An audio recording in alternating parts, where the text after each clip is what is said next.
In the small village of Eldermere, there lived a man named Roland. Unlike the hard-working villagers, he despised labor and was never satisfied with what he had. He spent his days scheming, always searching for ways to become richer without effort.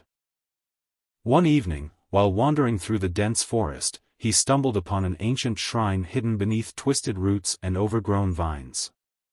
At the shrine's center sat a golden statue of a serpent, its jeweled eyes gleaming under the moonlight.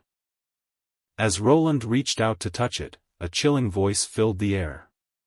"What is it you desire most, mortal?" His lips curled into a greedy grin. "Gold," he said without hesitation. "I want everything I touch to turn into gold."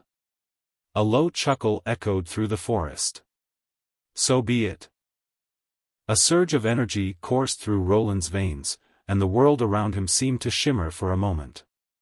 When he awoke, he felt no different, until he leaned on a stone, and it transformed into solid gold beneath his fingers.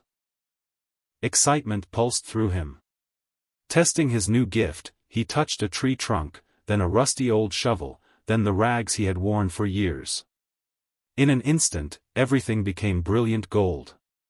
Roland ran back to the village, leaving a trail of golden footprints behind him. At first, the villagers were in awe. Roland, once seen as a penniless dreamer, had become the richest man in Eldermere overnight.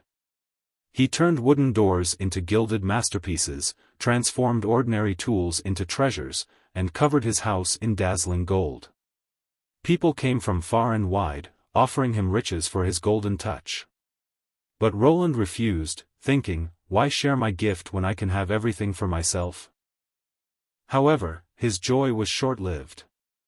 Hunger crept upon him, and he reached for an apple, only for it to harden into lifeless gold. He tried scooping water into his hands, but the liquid solidified before it could reach his lips. Panic set in. How could he eat? How could he drink? Before he could process his predicament, his young niece, Lily, ran toward him. "Uncle Roland," she called, throwing her arms around him. "No," he gasped, but it was too late. Lily stood frozen, her small frame now a golden statue, her once bright eyes empty and lifeless. Horror clawed at Roland's chest. He had sought wealth, but in return, he had lost what mattered most. Desperate and broken, he sprinted back to the shrine, falling to his knees before the serpent statue. "Take it back," he begged. "I don't want this power. I don't want any of it."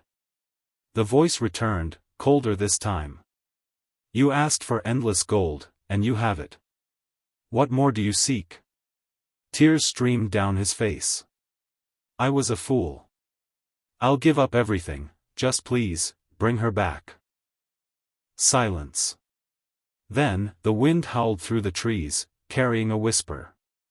"Greed has a price, but wisdom has its rewards. Your wish is granted." A blinding light surrounded Roland, and when it faded, his hands were ordinary once more.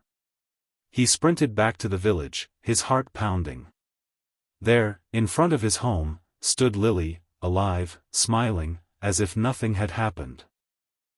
But everything had changed. Roland's golden house had vanished, his treasures reduced to dust. Yet, he felt richer than ever before. From that day forward, he worked hard, living humbly, helping others, and never again placing wealth above the people he loved. Greed may promise riches, but true wealth lies in love, kindness, and the wisdom to cherish what truly matters.